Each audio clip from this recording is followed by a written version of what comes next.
Hello ladies and gentlemen, and welcome back to another episode of Hermitcraft Season 6. I have a very strange mystery on my hands. I have no idea about a few things at the moment. So the first thing is that for some unexplainable reason, this guy, villager number 14 in my vending machine, has completely vanished. He's completely gone. Now, one problem with that is that is Gilbert, which had efficiency 5. I mean, that's like a super rare trade. And there also isn't any minecarts just chilling here, which tells me that he hasn't actually just got killed by this and despawned or whatever. He was also named. So he shouldn't be able to despawn anyway. But Gilbert is completely gone. I've looked all over the place. I was thinking maybe he's stuck on a rail in this tower somewhere. But he isn't. He is completely and utterly gone. So based off of the information that Gilbert is gone, I started trying to get a new Gilbert. I mean, I'm sorry to say, but Gilbert is indeed replaceable. It just has to do with me like trying to reset their profession a lot, and in doing so I stumble upon another mystery. I don't know why I'm fascinated with this. I don't know why I'm fascinated with a sunrise in Minecraft. It is genuinely just one mega big pixel. Anyway, it's a new day, and so in a little bit we should get the work hour light to come on, and we should be able to set this guy's profession. And also, I haven't traded with this guy, so he should lose it. Let's also give Rodriguez some fresh meat while we wait, so that we can have another villager ready for us. Oh, here's another thing I've changed. I have this button that shoots the automatically brewed weakness potion and gives me a golden apple, which I think is just a little convenience thing. Decimals and all that, you know what it's like. Anyway, looking at the sun, I would say that right now is actually work hours, just the beginning of work hours. So this guy should, in theory, lose his profession once he realizes that his lectern is gone. Okay, here we go. Now he's lost his profession. Now take a look at this light. This light has always worked perfectly fine to be lit whenever he can change his profession. So when I can do this action, he changes, or the lamp turns on, right? Or is on. That's something that I've tested over and over and over again, and it has been working. Two things though. All of a sudden, the light is not working, and just to show you guys the behinds, this is an unchanged redstone circuit. This is the same circuit that I'm running in my creative test world that does exactly this and has been working here. And if you notice, there's like a dark little area here. It's almost like villagers from Emerald Heaven are, I don't know, pooping down over this contraption. Fair play to them if so. I mean, yeah, that would be completely fair. So this thing is completely broken, and I've been speaking with Exuma Void, and we don't understand why. We don't understand why, and there's nothing above it, as you can see. And here's another thing, and this may just be me going all crazy with shenanigans at the moment, but I never thought that this was a thing. I didn't think that you could cover up a daylight sensor with a full block. Has that always been like that? But the biggest issue with these mysteries isn't the fact that the light doesn't work anymore. I genuinely have no idea why it doesn't work. But check how this guy behaves. So I break that and I place it back. Now normally he would immediately become a librarian, right? Because it is work hours, and yeah, it just makes sense that he would normally become a librarian. However, he doesn't. He doesn't. It takes, you see there? It takes quite some time for him to turn into a librarian, and this significantly reduces the efficiency in setting their professions and thus finding an efficiency 5 villager. Now I know maybe this is the weirdest start to an episode ever because I've just been rambling about mysteries, but if you have any ideas or suggestions as to what is going on here and why this has all of a sudden without any Minecraft update changed, I would love to see that down in the comment field. I would love to see your theories. And also, is this a thing that's always been in Minecraft? Am I just stupid? Because I genuinely didn't know you could do that. Seriously though, enough rambling about these mysteries. Today I want to raise a building around this thing. My tree farm, my TNT tree farm. And this is potentially going to be a very tricky build because, as we all know, TNT explodes things and blows things up, which is the whole point of this farm. But I just want to make sure, first of all, that this is still working, because I haven't used this in quite some time. And then I guess I have to measure out a little bit the blast radius of said TNT. And I also want to try and make this a little bit more efficient if I can, by making the TNT blow up just a little bit higher up. And don't try this at home if you have your own tree farm. Try this in creative first. I'm gonna be an idiot though and try it here, because I don't have a creative version of this. But if I were to change these repeaters so that they hold the block just a little bit longer, the TNT should explode further up. I mean, if it explodes too far up though, it's gonna blow the whole thing up. So this may be the stupidest start to an episode I've ever done. And why is this now broken? Uh-oh. I mean, that looks good.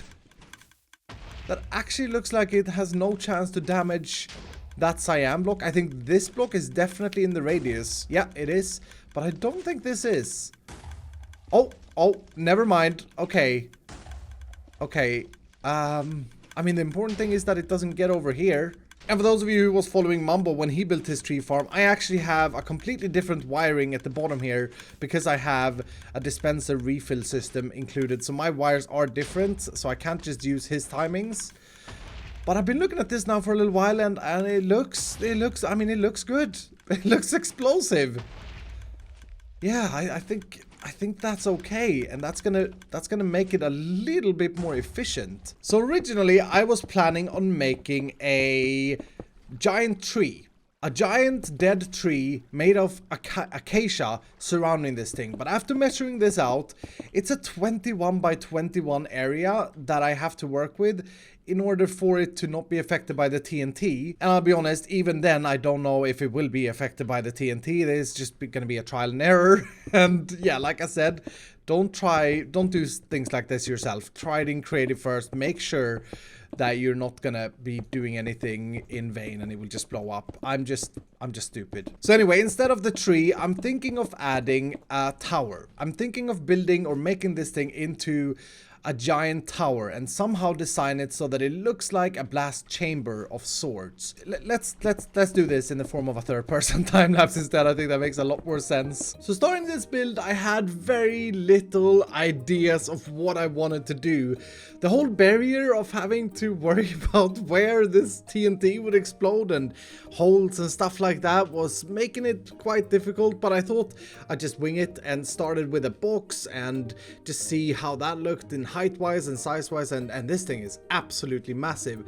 I wanted to add some dimension to it, so I decided to go with this foundation, thinking that, you know, if it is a blast chamber, it should probably have some sturdy things to stand on and sturdy things to hold it up. And I added the oak logs because that's kind of been the signum, or whatever that word is called in English. It's kind of been the signum for the base, and I really like the stripped logs with the cyan and the grays. It just looks really cool.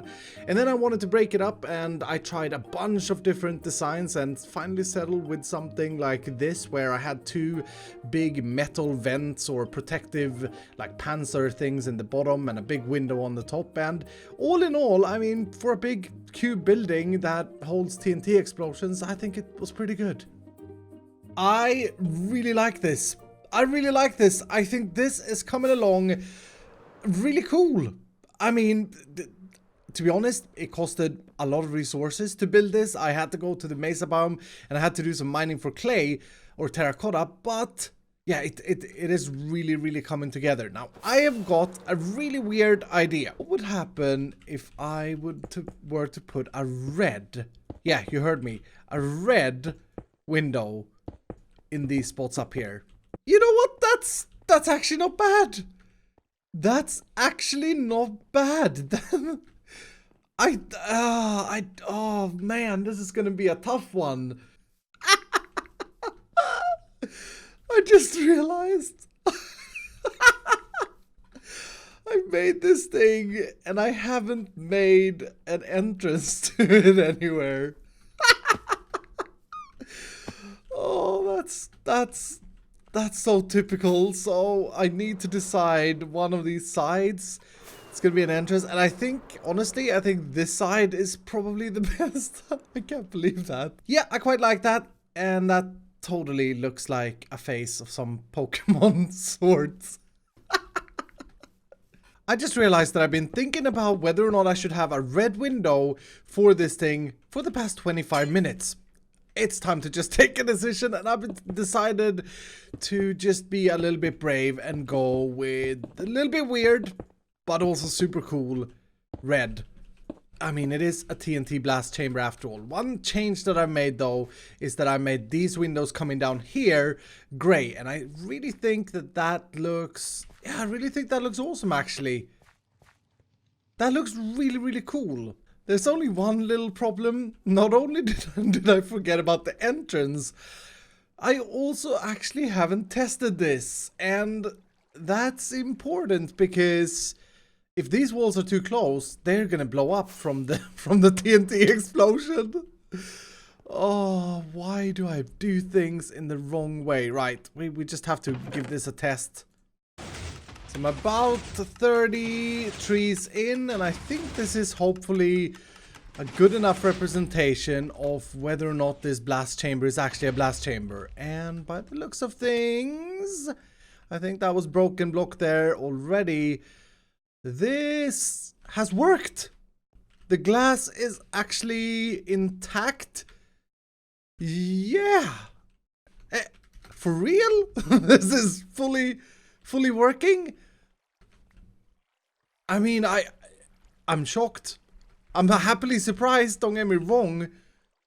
But I did not expect it to be 0 damages, but that is really, really good news. And I'm not gonna lie, the other buildings that I thought was massive, including the railgun, now look pretty small in comparison to this. But I'm very happy with the fact that we now have a building covering up that somewhat ugly TNT duper and tree farm exploder of doom. Yeah, this feels a lot more complete in this general area now.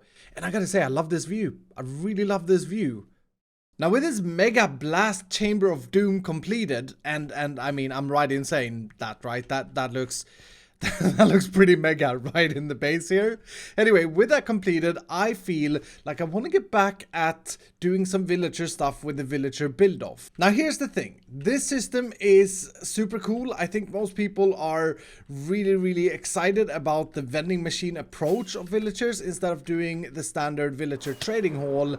And I am too. I'm really, really excited and happy about coming up with this design, and my plan is to make 2 more of these vending machines. The one drawback that this system has over a trading hall, according to Mumbo, is that it isn't as efficient. Now I completely disagree. As you guys know, I do think that it is more efficient than having to run around and remember where your villagers are, because you can literally just stand still. But Mumbo pointed out that the slowest villager, so the villager furthest away, Oliver, has a wait time of about, I think it was 11 seconds. I'm gonna time it. Okay, about 12.8 seconds is more correct than 11 seconds. And quite frankly, I mean, I don't think that's bad. I think that's okay.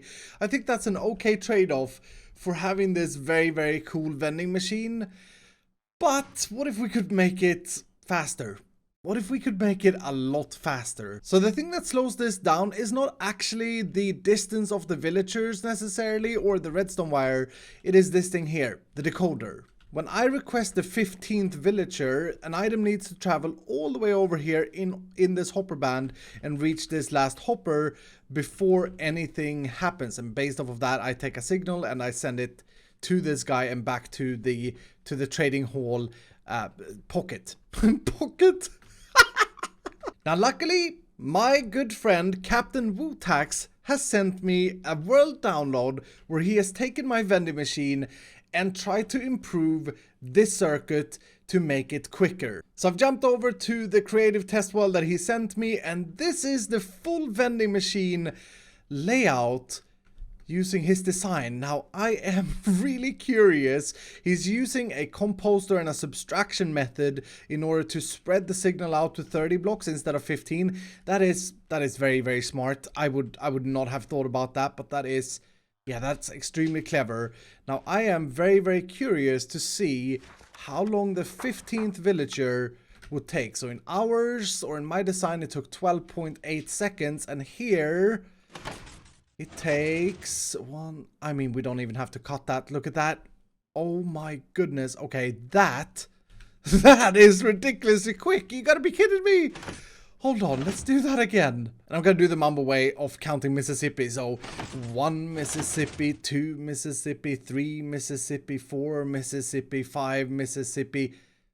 He's here. 5.5 seconds, I would say.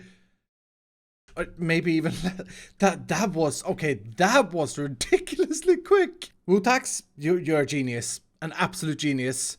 Now back on the Hermitcraft server, I'm not going to take down this vending machine. This is finished as it is, and I do really love it. I'm really proud of my circuitry around it. But for the next vending machine, I think we should definitely use Wutax's design, because, I mean, that thing is just so cool and so fast. Now, there is one slight difficulty with Wutax's design, and that is that it is directional. It needs to be placed on the northern, so facing this way, or southern directional line. So we can't actually place it like this library is placed. And what I'm thinking we'll do is we will make this road go this way, because I do need to be able to get over there. And that was the plan all along. And then we're going to place one of these machines, or vending machines, right here. I think I've commented on this mushroom before, but why is it so large? Like, that's not normal, is it? I mean, if I look at all the other mushrooms, they're kind of the same size, but this one is just like 3 times as big. I almost want to save that mushroom there, but I don't think that's going to be a possibility. These villager cells are a little bit weird to build, or a little bit different to build. The good news so far is that the mushroom is safe, I guess. Yeah. It should be safe right now. And in typical SciCraft style, we are going to be using rails to detect signals and stuff. But this is actually going pretty well so far. So far, so good. So this is going to be where the villagers are sitting. These things are going to be controlling the pistons. That switches the rails, which, well, they don't actually switch the rails. They suck the rails away. And this somewhere is going to be where we're standing. So we're going to need quite a bit of a staircase, but that should be very cool.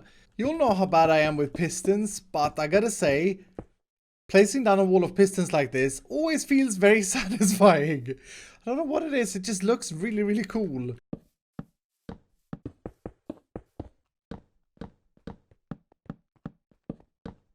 I think this should now be working. So we got page 7 and we press the button and fence gate 7 opened. This is so satisfying. I mean, I assume that was fence gate 7 to be fair, but yep, that seems to be working. That seems to be working. I don't have a villager over here, so I guess it's only fair that, I mean, I test this out. Hello? Where did the minecart go? What? Wait. Oh, okay. There we go. Yeah, as I was saying, I think it's only fair that I will be the first test subject. So I'm gonna pretend to be a villager that's gonna go into cell number 1. And off I go. And, hello, okay, that didn't fully go to plan. Okay, let's try this again, and I'm gonna put a block there and see if I need to do that the first time I fill it. Yes, okay, now I'm in, and that rail has shifted. Yeah, that's looking perfect. The only problem is how am I gonna get out? Hello? Hello? Ouch, right in my face. Hello? El Pablo, can you come get me? I just want to do something silly here because I'm me. If I add observers looking at these fence gates and redstone lamps on top of those with a note block on top, will I get a super weird, yet again cool little function here when we trigger this? So if I order, say, number 7, I will. Yeah. I mean, I like that. I like that. Doesn't serve any purpose. Maybe that's why I like it. Now this thing looks absolutely awesome. I mean, I really like the way this vending machine like speeds through the different selections, and I've also installed something that Captain Wutax didn't think of from the beginning, which is a G-lock. We definitely need a G-lock so that this machine cannot be used unless all the cells are full. So now if I press any of these pages, nothing should happen because we don't have every cell full, and that's gonna protect us from shuffling up the villagers or doing anything like that. Ben, you're ready to go. Did you guys see that? That was so sad. He looked down as the floor disappeared. Yeah, I saw him over there. Okay, let's hurry around here and see if he arrives. Ben, yeah, here he comes. Oh, he looks so confused. You come into your new home, Ben.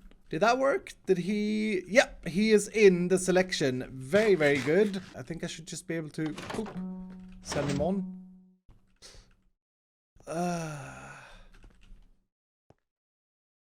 What happened there, Ben?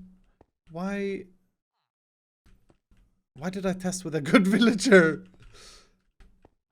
I thought that would work. Oh, okay. Well, now he's in. I'm just gonna try with another one as well. Ben is in. Harry, you're sort of good. You've got an Unbreaking 3 pickaxe, so off you pop. Because my G-lock is not active yet or is not hooked up, I need to put this on page 15 or a page higher than the villagers I filled. And then I should be able to do that. Did Harry go in? He did go in. Yes. Okay, it was only the first cell, and then I removed that. Okay, yeah. No, I've done everything correct, I think. Yeah, let's try and see if we can request Ben. Here goes nothing. Ben? Hello, Ben. Hi. That was almost instant. That was so ridiculously quick. Yeah, I'm very pleased with this. And then, of course, the first cell is not fully functioning. Let's see if we get stuck this time. Oh, that worked a lot better. Okay, so that block did the trick right there. I'm really impressed with this design. Like I said, Captain Wutax, you are a genius. Absolute genius. But that's gonna do it for today, ladies and gentlemen. I really hope that you've enjoyed this episode. I feel like I took another step towards 200 diamonds with this contraption right here. I think it looks extremely fancy. We're of course gonna put some kind of design on top of it, but I may just do another one of these right next to it here. I think that could be cool. But anyway, if you did enjoy the video, do hit the like button down below, and if you're brand new, consider subscribing, and I will see you dudes in the next episode.